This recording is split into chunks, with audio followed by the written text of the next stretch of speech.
It was a quiet Wednesday evening, just past 7 p.m., when Jerome Carter, a decorated Black Army veteran, was driving home from work. His military ID still sat neatly in his glove compartment, a quiet reminder of years spent serving his country overseas.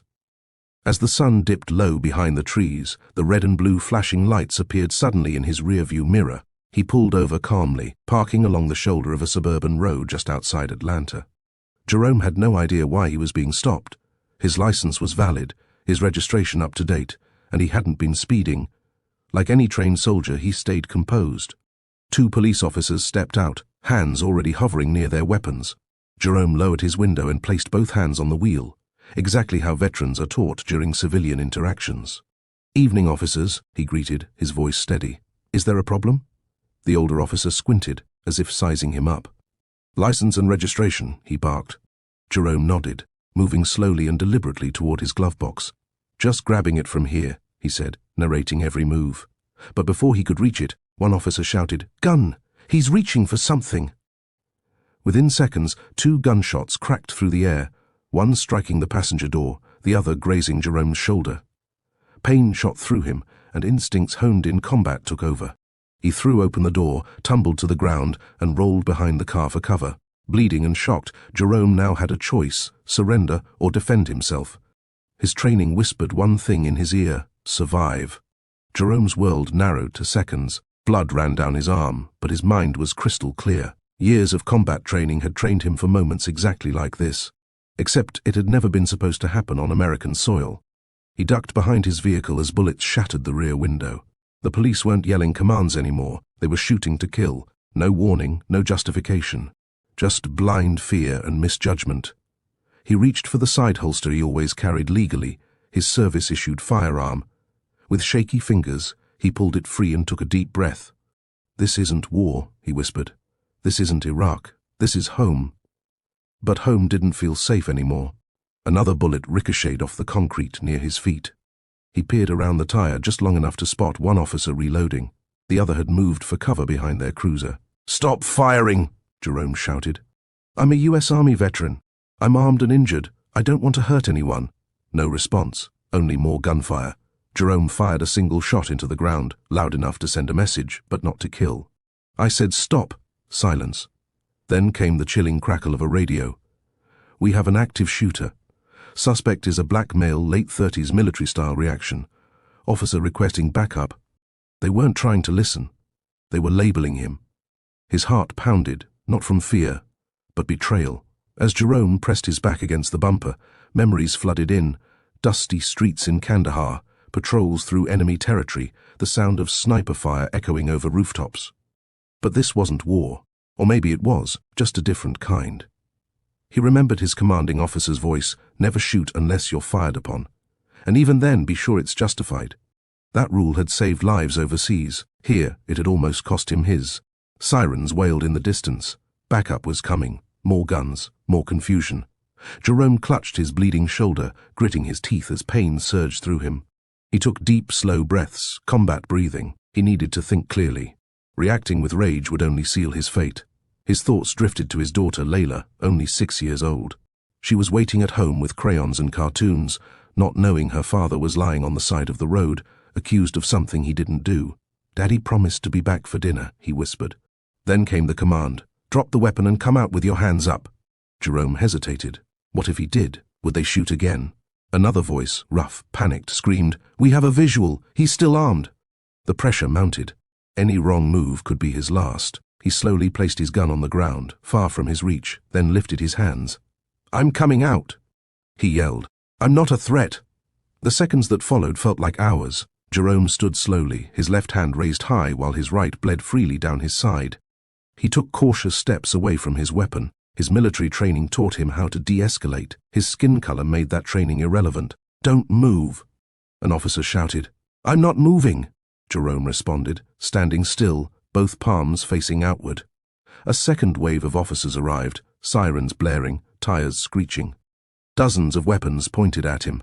To them, he was no longer a decorated veteran.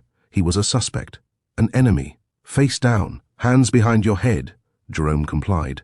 But as he dropped to his knees, an officer tackled him from behind, slamming his face into the pavement. Agony shot through his already injured shoulder. He didn't resist. He couldn't. "I'm a veteran," he groaned. "Check my ID." "Shut up!" one officer barked, pressing a knee into Jerome's back. His wrists were cuffed, tight and unforgiving. Someone kicked his gun away. No one checked if it was even fired. A medic finally approached, inspecting the wound. "He's been shot," she said. "We need to get him to a hospital." But one of the officers shook his head. "He's not going anywhere until we get statements." He fired at officers. "I didn't shoot at anyone," Jerome murmured, struggling to stay conscious. "I shot the ground." No one listened. The hero was now the headline: "Armed black man in standoff with police." Within hours, shaky cell phone footage hit the internet. Someone in a nearby apartment had recorded it all. The traffic stop, the gunshots, Jerome ducking for cover, the moment he surrendered. And most importantly, the voice of Jerome shouting clearly, "I'm a veteran. I don't want to hurt anyone." The video spread like wildfire. Twitter lit up. "Justice for Jerome" trended. News outlets picked it up, each spinning their own angle. Some called it self-defense. Others called it escalation. A few hinted at racial profiling. Jerome lay in a hospital bed under police guard. His shoulder was stitched up, but his spirit was frayed. A public defender came to speak to him. "They're charging you with attempted assault on law enforcement." Jerome blinked in disbelief. "I didn't assault anyone." "I know," the lawyer said. "But they say you aimed your weapon. That's all they need." Jerome sighed. "They didn't even ask for my side of the story." "No," the lawyer replied. "But the internet did." Outside, protesters gathered. Veterans, activists, neighbors, all demanding answers. The footage didn't lie. But would the system listen? News anchors debated on split screens. One side called Jerome a hero betrayed by the country he served. The other claimed he overreacted and posed a threat to police officers. Pundits shouted. Social media boiled. Lines were drawn. At Jerome's hospital bedside, Layla clutched her father's hand. "Why did the police hurt you, Daddy?" Jerome choked up. "Sometimes people don't see what's real, baby. They only see what they fear." Her eyes welled with tears. "But you didn't do anything." "I know," he whispered. His lawyer filed for immediate release, citing video evidence and his military record. But the DA wasn't budging. "They're scared of setting a precedent," the lawyer said. "Scared that admitting wrong means change." Outside, the protests grew. Chants echoed, "Veteran, not a threat," and hands up, "Don't shoot." The mayor held a press conference. "We are conducting a full investigation." But Jerome knew what that meant: delay. He stared out the hospital window, watching the people below. "I risked my life for freedom," he muttered. "Now I have to fight for it again." A retired officer, Marcus Dean, watched the news from his quiet home in Alabama. He recognized Jerome instantly. He had served with Jerome's father back in the day and owed him his life. Seeing Jerome's name dragged through the mud, Marcus couldn't stay silent. He drove to Atlanta the next morning. At the courthouse, he met Jerome's lawyer. "I want to testify. I know who Jerome is. I know what he stands for." Meanwhile, a whistleblower from inside the police department leaked body cam footage. The truth was undeniable. Jerome never pointed his weapon. He had shouted to de-escalate. He had begged them to stop. The video aired on national television. Public opinion shifted fast. The officers involved were placed on administrative leave. The DA announced a review of all charges. Jerome was finally released from the hospital, still in pain, but free for now. He walked out to a crowd of cheering supporters. Tears rolled down his cheeks, but he knew this was just the beginning. Jerome sat in the courtroom, suit pressed, shoulders squared despite the sling on his arm. Across from him sat the officers who shot him. Their expressions were unreadable, cold, rehearsed, like men used to immunity. The judge called the session to order. Jerome's attorney played the leaked body cam footage for the court. The audio echoed across the chamber. "I'm reaching for my license. I'm a veteran." "Stop shooting!" Silence filled the room as the footage ended. People shifted in their seats. Some whispered, some cried. Then one of the officers was called to testify. He hesitated. We thought he was reaching for a weapon." "You saw him narrate his movement," the defense attorney pressed. "Did you hear him identify himself as a veteran?" The officer nodded. "Yes. And you still fired." The officer lowered his gaze. Jerome watched, unmoved. He wasn't here for apologies. He was here for truth. After the court recessed, Jerome approached one of the younger officers outside. "You scared?" The officer nodded slowly. "So was I," Jerome said. "But I didn't shoot first." The young cop swallowed hard. "I'm sorry." Jerome walked away without another word. Justice wasn't about revenge, it was about accountability. Outside the courthouse, crowds had only grown larger. Veterans marched in full uniform. Activists carried signs. Journalists swarmed for quotes. Jerome's story had gone beyond headlines, it had become a symbol. Cable news debated if police training was outdated. Social media platforms exploded with clips of military veterans of all races standing behind Jerome. "They trained us to de-escalate," said one Navy SEAL. "So why can't cops?" Petitions surged past 1 million signatures demanding charges against the officers, compensation for Jerome, and reforms to how veterans are treated in civilian life. Meanwhile, Jerome kept quiet. He spent time at home, sitting with Layla, helping her with homework, trying to return to something resembling normal. But reporters camped outside his home. Strangers sent him letters, some supportive, others filled with hate. "You became the face of something bigger," his lawyer said. "I didn't ask to be," Jerome replied, "but you handled it like a soldier." 2 weeks later, the district attorney made the announcement, based on evidence presented, "We are filing charges of unlawful use of force and attempted manslaughter against the 2 officers involved in the shooting of Mr. Jerome Carter." Gasps filled the room.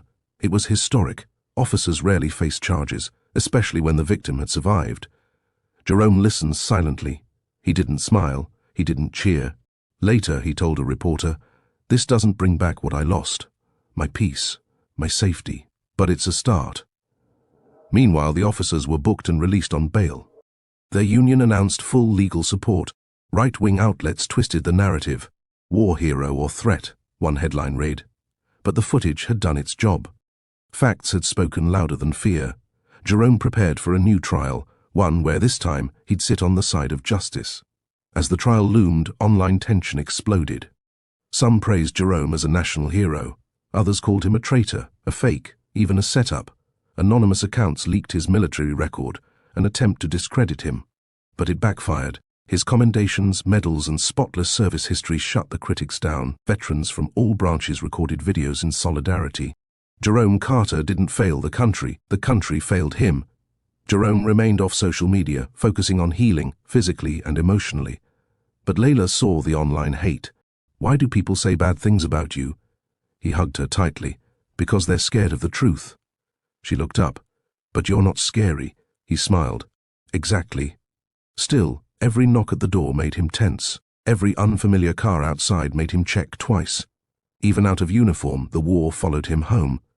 Opening statements were intense. The prosecution painted a picture of bias and recklessness. The defense insisted the officers feared for their lives. Jerome testified for nearly 3 hours. "I followed instructions, I announced every move, I did everything right, and still got shot." His voice never shook. The jury listened. Then came Marcus Dean, the retired officer who knew Jerome's father. His testimony carried weight. "If Jerome Carter is a threat, then so am I, because we were trained the same way, to protect, to serve, to think before shooting." The courtroom was silent. Closing arguments followed. The nation waited. After 3 tense days, the jury returned. The courtroom stood still as the foreperson read aloud, "We, the jury, find the defendants guilty on all counts." Gasps, tears, applause outside. Jerome closed his eyes, not in triumph, but in release. It was the first breath he'd taken in months that didn't feel like it was borrowed. The officers were remanded into custody. Sentencing was set for the following month. Outside, Jerome stood at the courthouse steps. "This isn't about me," he told reporters. "It's about every person who gets judged before they're heard, about what justice should look like." A crowd erupted in applause. But Jerome just turned and walked away. He had said enough. Months later, Jerome sat on stage at a national conference about police reform. He spoke not just as a victim, but as a veteran and survivor. "We don't need to hate police," he said. "We need to retrain them, reform them, rebuild the trust that's broken." He launched a non-profit called Silent Salute, focused on training officers with veteran-style discipline, communication, and de-escalation skills. Layla sat in the front row beaming with pride. After his speech, she ran up and hugged him. "You're my hero, Daddy." He knelt down, smiling. "And you're mine." As flashbulbs lit the room, Jerome didn't feel like a headline anymore. He felt like a father, a soldier, a man who had turned pain into purpose. The war was over, but the mission had just begun.